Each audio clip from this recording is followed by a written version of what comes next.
नमस्कार साथियों, GK with Bhanu sir channel में आप लोगों का हार्दिक स्वागत है। आज हम आप लोगों को बताएंगे पृथ्वी की आंतरिक संरचना के बारे में। पृथ्वी की आंतरिक संरचना।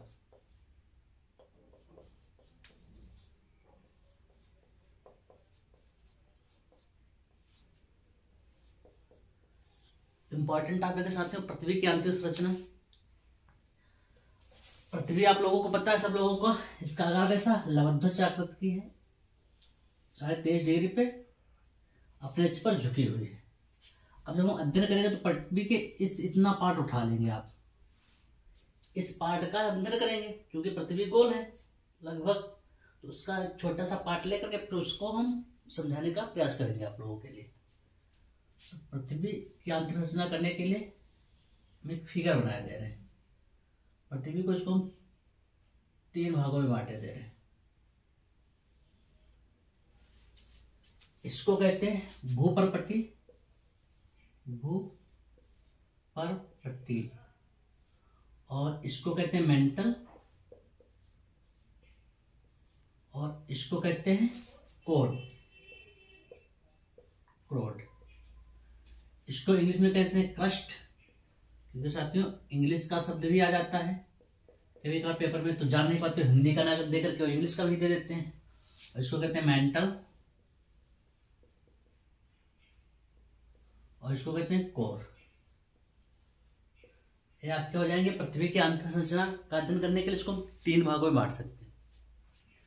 जो पृथ्वी का यह भाग है, यह भाग, इसको भूपर्पट्टी कहते हैं, इसको भूपर्पट्टी कहते हैं। इसकी जो दूरी होती है वह होती है 30 किलोमीटर अंदर तक, 30 किलोमीटर अंदर तक इसकी दूरी होती है। जो दूसरा भाग होता है इसको कहते हैं हम मेंटल। इसकी जो गहराई होती है वह 2900 किलोमीटर तक होती है। उसके बाद जो अगला पार्ट आता है वो आता है आपका क्रोड का। इसकी गहराई होती है 6371 किलोमीटर, 6371 किलोमीटर। अब इसमें कौन कौन से खनिज पाए जा रहे हैं उनका हम अध्ययन करेंगे। देखो, जो सबसे ऊपरी भूपर्पट्टी होती है उसको हम सियाल कह देते हैं, सियाल, सियाल, SIAL, मतलब सिलिका और एल्युमिनियम। क्या पाया जाएगा इसमें? सिलिका और एल्युमिनियम,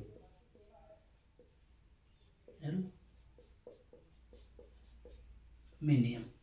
अब उसके बाद आ जाता है आपका दूसरा मेंटल। मेंटल, तो मेंटल में 2, उसको कहते हैं सीमा कह देते हैं, सीमा, सीमा मतलब SIMA। इसमें 2 कौन कौन से मुख्यतः पाए जाएंगे? आपके 2 तत्व मुख्यतः पाए जाएंगे, सिलिका और मैग्नीशियम, सिलिका व मैग्नीशियम, सिलिका और मैग्नीशियम। इसमें यह 2 तत्व प्रमुखता से पाए जाएंगे। उसके बाद नीचे आ जाता है, इसको कहते हैं निफे, निफे, NIFA, मतलब निकेल और फेरस, निकेल और लोहा, निकेल और लोहा। इसमें यह 2 तत्व महत्वपूर्ण पाए जाते हैं। ऊपरी परत को कहते हैं सियाल, सीमा, निफे। क्रमवाइज रट लेंगे। पहली जो भूपर्पट्टी होती है उसकी मोटाई होती है 30 किलोमीटर, मेंटल की होती है 2900 किलोमीटर यानी 2900 किलोमीटर तक, और फिर हो जाएगा क्रोड। क्रोड की गहराई होती है 6371 किलोमीटर। अब इसका जो अध्ययन हमने किया, अब अध्ययन करने के कुछ स्रोत होते हैं, तो स्रोत बताने से पहले हम बता देते हैं आपको कि इसके बीच की जो पट्टी होती है मेंटल और भूपर्पट्टी के बीच की जो परत होती है, इसको कहते हैं मोह असंबद्धता। बहुत क्वेश्चन पूछा जाता है, मोह असंबद्धता क्या होता है? मोह असंबद्धता, इसको कहते हैं मोह असंबद्धता। मोह असंबद्धता बहुत क्वेश्चन पूछा था आपका पेपर में, तो आप तुरंत हल कर जाओगे मोह असंबद्धता क्या है। अब आते हैं इसके प्रमुख स्रोत क्या है। इन स्रोतों का भी अध्ययन करेंगे कि भाई अगर जो आपने भूप्रवृत्ति के बारे में, मेंटल के बारे में, क्रोड के बारे में जाना, तो कहाँ से जाना, इसका अध्ययन क्या है, अध्ययन केंद्र क्या है, तो उसका अध्ययन केंद्र देख लेते हैं। पहला नंबर होता है घनत्व। पहला क्या हो जाएगा, घनत्व। पृथ्वी का औसत घनत्व 5.51। पृथ्वी का औसत घनत्व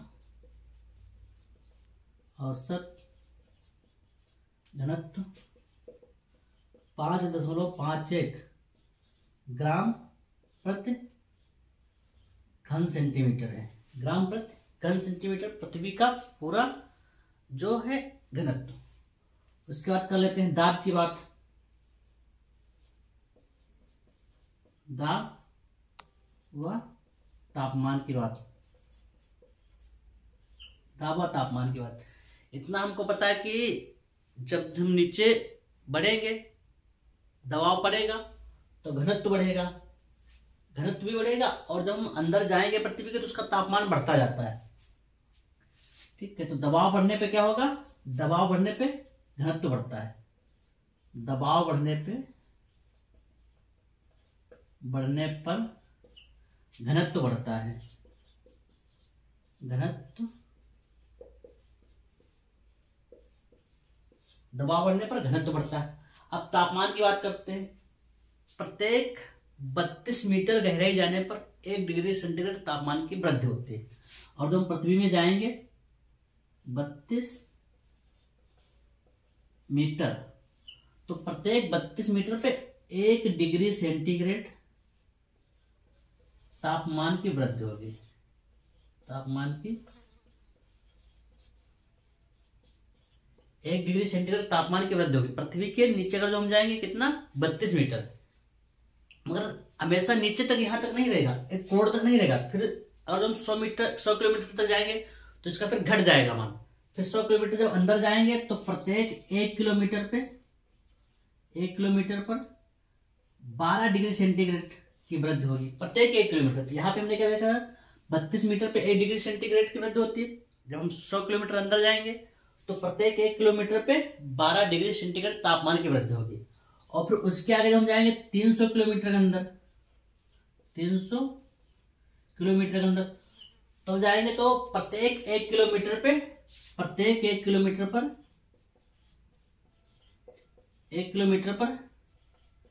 2 डिग्री सेंटीग्रेड की वृद्धि होगी। यानी जब 300 किलोमीटर अंदर जाएंगे तो प्रत्येक 1 किलोमीटर पर 2 डिग्री सेंटीग्रेड की वृद्धि होगी। और 300 किलोमीटर के अंदर जितना भी बढ़ेंगे तब प्रत्येक 1 किलोमीटर पे 1 डिग्री सेंटीग्रेड की वृद्धि होगी। भाई इसके नीचे जितना भी जाएंगे तो हम प्रत्येक 1 किलोमीटर पे 1 डिग्री सेंटीग्रेड की वृद्धि होती चली जाएगी। अब आपको बता देते हैं, दूसरा रहेगा आपका भूकंप। भूकंप से भी तो हम पता लगा सकते हैं पृथ्वी की अंत संरचना के बारे में। भूकंप से भी पता लगा सकते हैं। तो भूकंप का पता सिस्मोग्राफ से लगाया जाता है। इसे याद रखना, बहुत क्वेश्चन पूछते हैं। भूकंप का पता सिस्मोग्राफ से लगाया जाता है।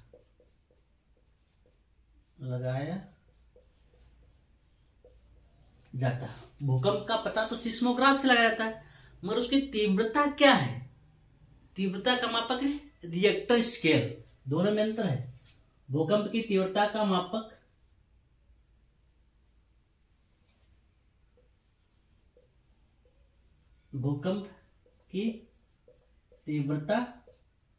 रिएक्टर स्केल से मापी जाती है। रिएक्टर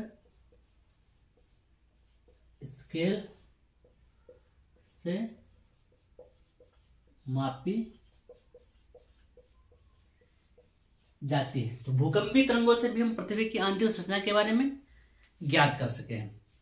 तो साथियों, आज की हमारी पृथ्वी की आंतरिक संरचना की क्लास कैसे लगी कमेंट करके जरूर बताइएगा। और चैनल पे नए हैं तो चैनल को सब्सक्राइब कर लें, ताकि जब भी हम नया कोई वीडियो बनाए तो उसका नोटिफिकेशन मिल सके। थैंक यू साथियों। जय हिंद, जय भारत।